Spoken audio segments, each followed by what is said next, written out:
Oke, halo, balik lagi. Kali ini kita akan membahas tentang IT Risk Management. Oke, pertanyaannya adalah kenapa kita butuh risk management? Terutama pembahas kita adalah IT Risk Management. Kita sudah tahu bahwa kita punya IT, ya, Information Technology. Nah, sekarang dari information technology ini ada risiko. Nah, pertanyaannya, apa itu risiko? Risk adalah sejauh mana suatu entitas itu bisa terafeksi atau terancam oleh sebuah event atau sebuah function. Ada sebuah tools, sebuah prosedur yang bisa mengancam yang namanya IT. Nah, itu adalah risk. Nah, kalau kita lihat di sini, ya, risk adalah sejauh mana, ya, sebuah aset atau sebuah entitas itu keberadaannya terancam. Nah, kenapa kita butuh manajemen, ya, IT risk management? Tadi kita sudah ngomongin risk. Kenapa kita butuh manajemen? Ya, karena manajemen inilah yang akan mengelola resiko. Manajemen inilah yang akan menilai seberapa kritikal suatu resiko, suatu aset. Ya, anggaplah begini.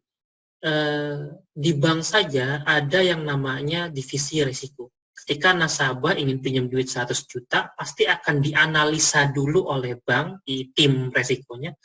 Ini orang sanggup bayar nggak gitu kan? Jangan sampai dia minjem duit 100 juta nggak sanggup bayar gitu kan? Rugi bank gitu kan? Nah, begitu juga di IT. Kita harus punya satu departemen, ya, untuk enterprise yang sudah mature, yang namanya manajemen resiko, terutama dari IT. Karena everyday on daily basis kita ini pakai yang namanya IT. Segala sesuatu aset kita dikontrol, dimonitor oleh IT. Makanya ada resiko di sana yang kita perlu manage. Kita perlu implementasi measurement-nya sejauh mana kita bisa mengelola resiko yang ada. Berarti salah satunya adalah kerjaannya IT risk management adalah assessment. Ya. Sejauh mana menilai, mengevaluasi aset-asetnya, ya, IT-nya, itu baik dari aplikasi, prosedur, function, dan lain-lain, seberapa kritikal dan apa implementasi yang harus dilakukan untuk menjaga supaya risikonya bisa low, keeping it low, gitu kan. Karena outputnya akan dikasih kepada 3 divisi. Output atau keluaran dari IT risk management ini akan digunakan oleh 3 divisi yang paling penting, yaitu business decision, ya, apakah kita harus melanjutkan atau tidak gitu kan karena terlalu banyak resiko. Yang kedua akan jadi masukan, inputan ke IT security gitu kan, supaya bisa diaudit, supaya bisa di-patch, supaya bisa ditambal, ya. Dan akan jadi masukan keluaran atau output dari IT risk management ini juga sangat diperlukan oleh tim BCP, Business Continuity Planning. Ya, ngomongnya dengan business decision juga sama IT security juga. Ya, kalau ada disaster bagaimana gitu kan. Makanya kita punya disaster recovery prosedur, disaster recovery center, dan lain-lain. Recovery point objektifnya bagaimana. Nah, ini juga ada korelasi dengan risk management. Nah, ada 2 dokumen penting sebenarnya buat orang-orang risk, kalau mereka mau baca, niat baca, yaitu NIST SP 830 sama NIST SP 839. 830 adalah bagaimana guidance kalau kita mau melakukan risk assessment itu apa sih step-stepnya, ya, guideline nih. Jadi kalau saya tuh masuk ke tim risk suruh ngapain sih sebenarnya, apa sih yang harus saya lakukan, baca aja ini 830 nih NIST ini. Ya, kalau nggak mau baca berarti dengerin tutorial gitu atau dengerin saya kalau saya sempat bahas lebih jauh lagi, karena sekarang itu saya pengen introduction ke risk manajemennya dulu. Nah, risk manajemennya itu ada di 839. Nah, ketika kita mau melakukan analisa resiko, ketika kita punya divisi atau satu tupoksi atau satu role atau satu function yang namanya risk management, kita perlu proses. Ya.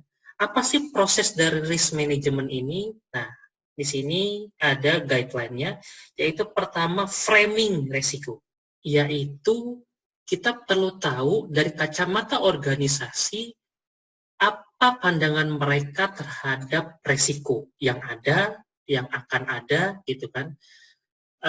Mau diapain resiko ini, mau diapain bisnis ini. Nah, ada framing, ya namanya frame gitu kan.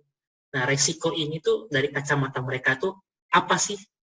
Jadi lebih ke arah organisasi intentionnya, tujuan organisasi dalam mengelola resiko, strateginya mereka dalam mengelola resiko itu apa? Nah, itu adalah frame.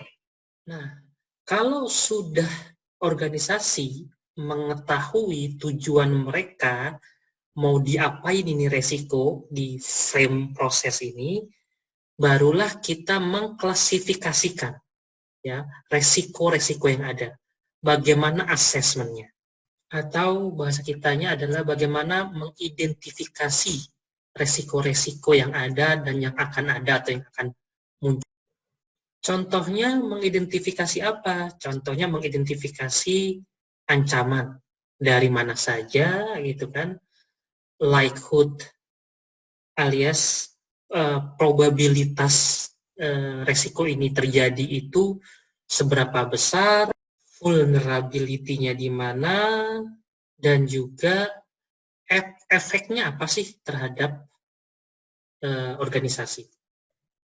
Nah, assessment ini bisa jadi pakai format atau pakai metode kualitatif atau pakai metode kuantitatif. Nah, apa perbedaan kualitatif sama kuantitatif? Kalau pakai kuantitatif berarti kita perlu tools yang jelas. Nah, kalau tools yang jelas biasanya require objek yang jelas, ya, alias objektifnya jelas, itu kan. Bisa jadi cost efektif buat orang-orang yang ingin melaksanakan yang namanya risk management. Tapi ini time konsumtif, ya, agak lama karena banyak banget toolsnya, kompleks prosesnya, nggak bisa sehari jadi gitu kan. Biasanya diperform oleh technical staff yang punya tools seperti itu. Nah, rata-rata kebanyakan beralihnya ke kualitatif method. Kualitatif method ini berarti ada semacam guessing, ya, ada semacam guessing dari 5 server gitu kan, yang kira-kira critical buat kita yang mana ya gitu. Nah, kira-kira ini berarti butuh some sort of experience dari personel IT risk. Kalau enggak ya mending pakai kuantitatif, cuman lama. Semua servernya dianggap punya resiko, semuanya dianalisa, akhirnya ketemu mana server yang critical, mana yang enggak. Cuman kan tadi time konsumtif. Nah, kebanyakan pakai yang yes, ya. Lebak aja yang mana yang paling critical buat kita. Yang kedua adalah ya namanya guess, berarti subjektifnya tinggi sekali, ya, antara orang yang satu dengan orang yang lain, function yang satu dengan function yang lain, departemen yang satu dengan departemen yang lain, bisa berbeda sudut pandang, bisa berbeda menilai seberapa kritikalkah resiko yang akan dihadapi. Yang ketiga adalah lawannya dari kuantitatif, ya, time saver, ya, tinggal dari 5 server, dari 5 aset, tunjuk aja 1-2 gitu kan, yang ini yang paling kritikal nih, kata dia gitu, dan kata kita. Udah tinggal dianalisa. Nah, itu adalah kualitatif method. Atau kita bisa pakai yang namanya semi kuantitatif atau semi kualitatif method.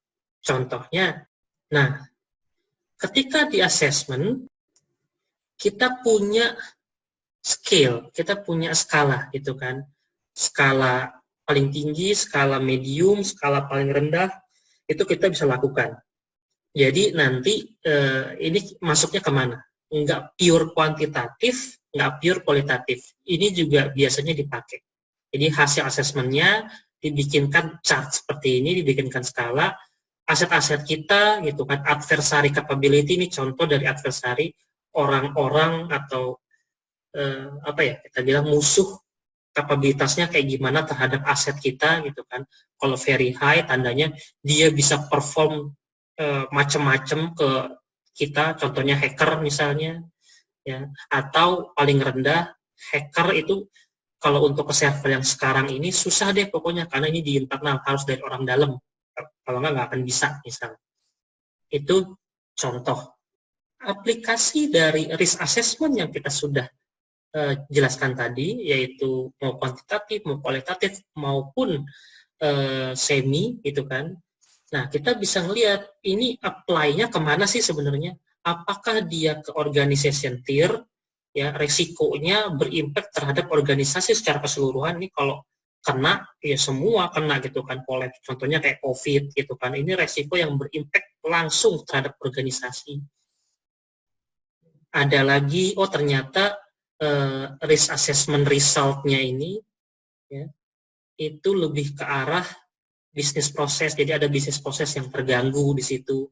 Ya delivery-nya, ya work from home misalnya, gitu kan. Yang tadinya kita bisa makan bersama di kafe, sekarang harus dari rumah, harus mesen. Nah ini kan bisnis prosesnya terganggu. Atau yang ketiga dari IT-nya itu sendiri, gitu kan, dari information-nya. Nah jadi hasilnya ini kita bisa lihat ada tier-nya. Apakah risk-nya itu impact-nya ke organisasi atau lebih rendah lagi ke bisnis proses atau lebih rendah lagi ke information system. Tapi kenapa bentuknya seperti piramida? Ya, karena information system ini adalah yang paling banyak datanya, yang paling banyak harus diolah. Nah, salah mengolah ini akan berimpact kepada bisnis proses akan berimpact terhadap organisasi. Jadi semuanya nyambung gitu kan. Semuanya nyambung, ke sini nyambung, ke atas juga nyambung. Di atas kenapa kecil dan kenapa di atas? Ya kalau ini kena, yang bawahnya juga useless gitu kan.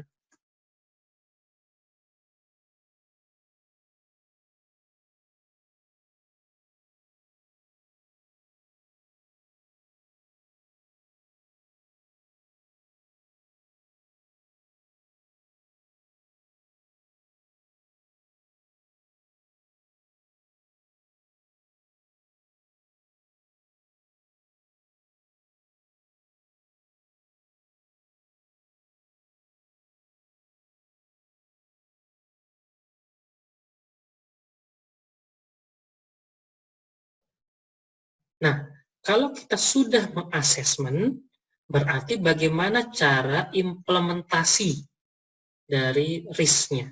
Apakah ada alternatif yang bisa digunakan? Gitu. Apakah ada measurement yang kita bisa lakukan? Contohnya adalah kita bisa ada 4 ya, outcome untuk merespon resiko. Pertama, apakah resiko ini bisa kita avoid seluruhnya?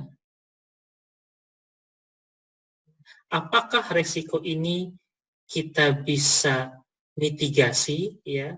Jadi ini nggak bisa dihilangkan tapi kita bisa perkecil kemungkinannya atau impact-nya, itu kan, reduction. Atau kita bisa memindahkan resiko itu ke entitas lain, ke organisasi lain, ya namanya risk transfer. Atau tadi kalau resiko yang ada itu cukup kecil, gitu kan, kita bisa ignore, kita bilang risk acceptance. Nah ini adalah respon yang diharapkan oleh organisasi terhadap IT risk sebenarnya. Kita bahas sedikit, ya, risk type-nya, ya, tipe-tipe risk-nya. Risk avoidance adalah misal saya punya disuruh antarkan kaca misalnya. adanya pakai motor, ya, dan ada opsi lain mobil. Kalau pakai motor rentan jatuh, kalau pakai mobil enggak. Ya, kita pakai mobil. Nah, itu adalah risk avoidance. Kita punya server, kalau pakai server A ini lumayan rentan, ya, sudah out of date, ya mendingan kita pakai ganti baru. Asalkan dananya kuat misalnya, implementasinya mudah, ya kenapa nggak ganti ke yang baru. Nah, itu adalah risk avoidance. Ya, ganti versi, pasang antivirus, dan lain-lain. Gitu kan. Pasang antivirus mungkin yang di redaksi. Nah, itu kalau risk avoidance. Kalau kita bisa hindari, ya hindari. Tapi ada kalanya nggak bisa, gitu kan. Kita tidak bisa mencegah hacker masuk. Kita tidak bisa mencegah maling masuk. Kita hanya bisa memperlama maling masuk dengan cara gembok. Ya, kalau malingannya itu pasti di gerinda, gitu kan. Tapi itu memperlama mereka masuk. Nah, bagaimana mereduksi resiko? Resiko ini pasti ada. Ya, oh, kalau begitu baik kita pakai motor misalnya, karena nggak ada mobil. Berarti kacanya kita bubble wrap, gitu kan. Kita kasih dampening supaya kalau terbentur tidak pecah misalnya. Itu adalah risk mitigation.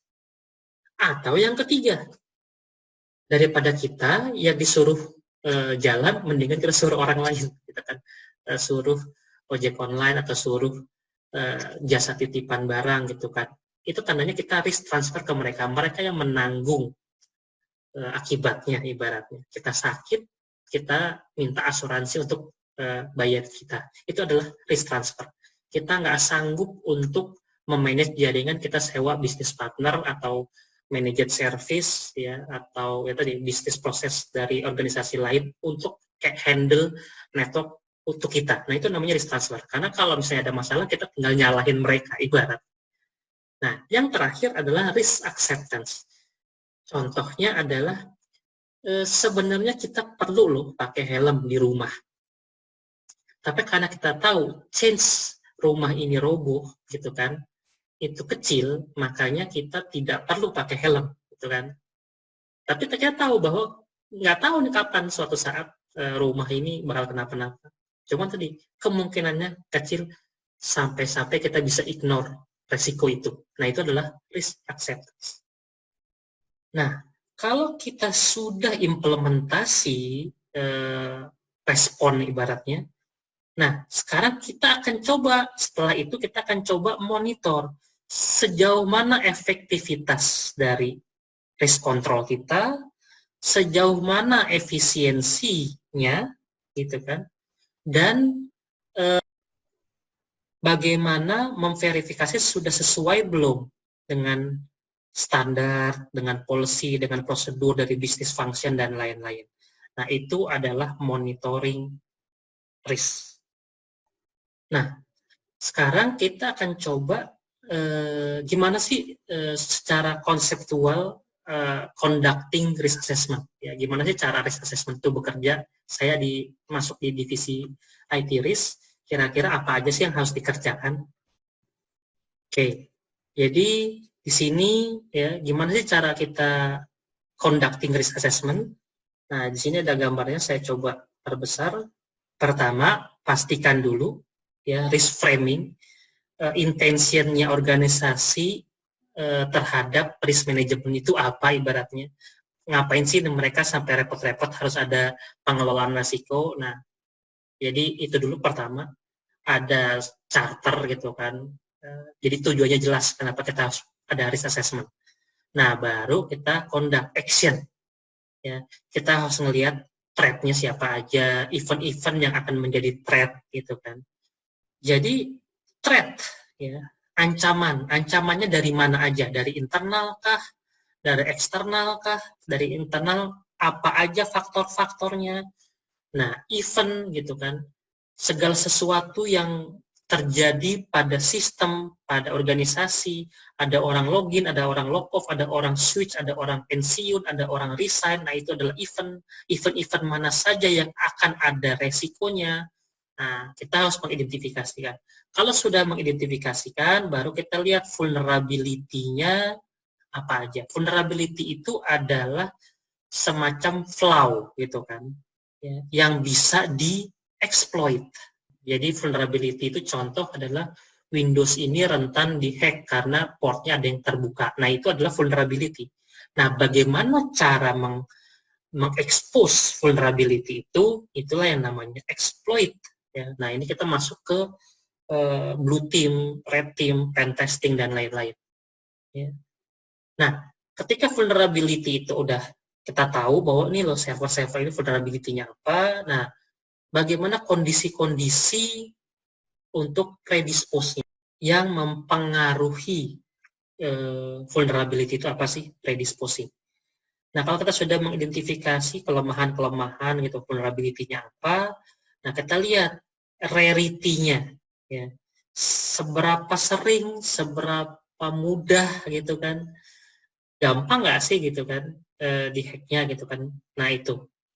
Kalau kita sudah mendetermin, kita sudah menentukan ini kayaknya susah, ini kayaknya gampang gitu kan. Nah, baru kita lihat impact-nya apa.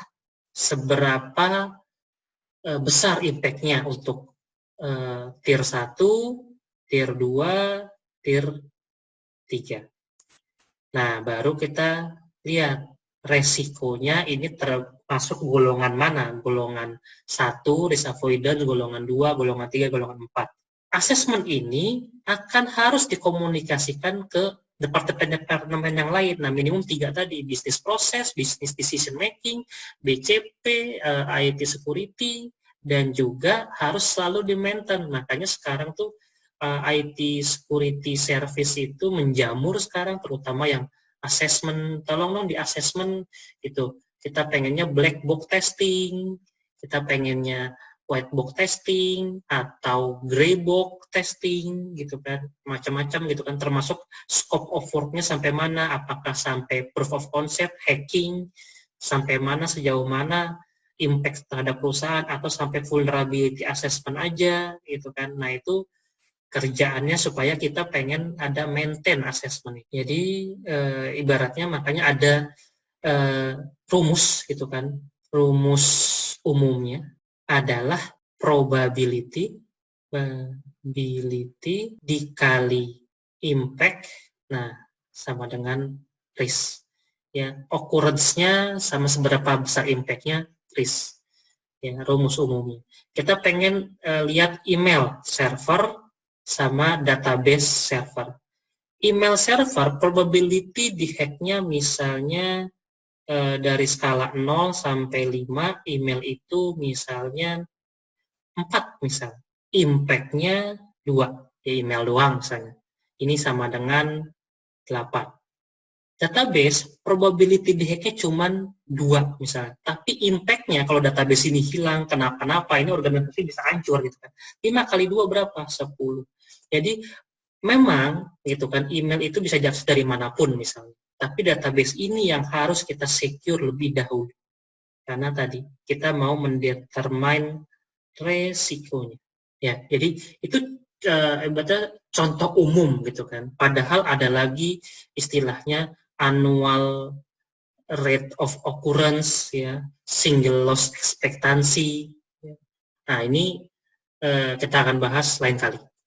Nah, contoh inputan yang harus disiapkan adalah tim IT risk harus mengidentifikasikan sumber-sumber ancamannya dari mana aja.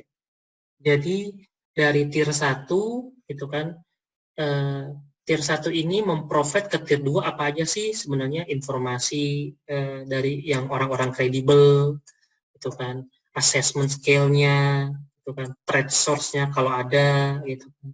Nah, dari tier 2 yang harus dilaporkan ke tier 1 dan tier 3 apa aja sih, dan tier 2-nya. Nah, guidance-nya gitu kan, segmentasi, common infrastruktur, support service, ya, adversarial threat-nya, source-nya apa aja, itu harus dilaporkan via RAR, ya, risk assessment report. Ya, harus dilaporkan gitu kan ke tier 1, tier 2 juga harus ya peer sharing, harus sama-sama tahu, dan juga harus dikasih tahu ke tier 3-nya. Ya, lebih spesifik lagi. Nah, pertanyaannya adalah threat-nya itu apa gitu kan. Nah, kita harus spesifikasikan threat untuk organisasi kita apa sih. Nah, ini ada di taksonominya. ya contoh-contoh treasurnya gitu kan. Cara individual bagaimana, ke organisasi gimana, mungkin saja kompetitor gitu kan. Nah, karakteristiknya apa sih? Ya, mereka punya kapabilitas, mereka itu memang target, ada intensional untuk itu. Nah, ada yang accidental gitu kan, dan lain-lain. Lalu kita juga bisa bikin template ya, identifikasi threat event gitu kan. Identifiernya siapa ya, dari organisasi, nanti bisa didefinisikan apakah diidentifikasi dari function A, dari function B, dari departemen A, dari departemen B gitu kan. Nah, threat event-nya apa gitu kan, dari table-table yang sudah ada nih. Jadi silakan di download aja, ini free gitu kan. Nah, contohnya apa? Nah, ini contohnya value-nya. Kalau confirm artinya threat event atau threat and prosedurnya, satu lagi apa yang saya lupa. Nah, has been seen by organisasi. Jadi memang sudah dikonfirm bahwa organisasi tahu gitu kan. Kalau prediksi ya sudah diprediksi, kalau possible ya sudah memang sudah diketahui lah ya. Nah, jadi kita bisa mendefinisikan gitu ya, assessment scale ya, seberapa besar likelihood-nya, rarity-nya, seberapa sering apa seberapa rendah, impact-nya sampai mana. Nanti kita bisa lihat metriknya. Nah, misal email server itu masuknya ke arah mana sih di sini gitu kan? Apakah moderate, apakah low, apakah very low? Nah, ini bisa tugasnya tim IT risk management. Kalau pakai kuantitatif berarti ada tools, lebih mudah sih sebenarnya kerjanya. Cuman banyak variabel yang harus kita input dulu gitu kan. Time consuming. Tapi kalau mau cepat ya pakai guessing alias pakai kualitatif ya. Ini kayaknya sih low, ini sih kayaknya. Nah, untuk bisa kayaknya berarti butuh experience yang bagus untuk seperti itu. Nah, kita lihat di sini ada template-nya gitu. Jadi thread event-nya bagaimana, thread source-nya. Nah, di sini kita bisa lihat thread event-nya ada di table apa, untuk ngisinya apa sih yang harus kita isi di kolom ini, thread source-nya apa sih, kapabilitasnya terus, nah sampai terakhir resikonya. Ini ada semua sebenarnya di NIST 830 untuk guide risk assessment. Oke, kira-kira itu dulu introduction ke IT risk assessment. Mudah-mudahan ada gambaran bahwa sekarang IT itu perlu adanya pengelolaan risiko, karena IT pun dianggap aset, IT itu ada value-nya untuk organisasi. Makanya ada risk. Next, kita akan coba bahas lebih dalam lagi, ya, risk ID, risk identifier, risk adversary-nya lebih detail lagi kalau sempat. Oke, ciao.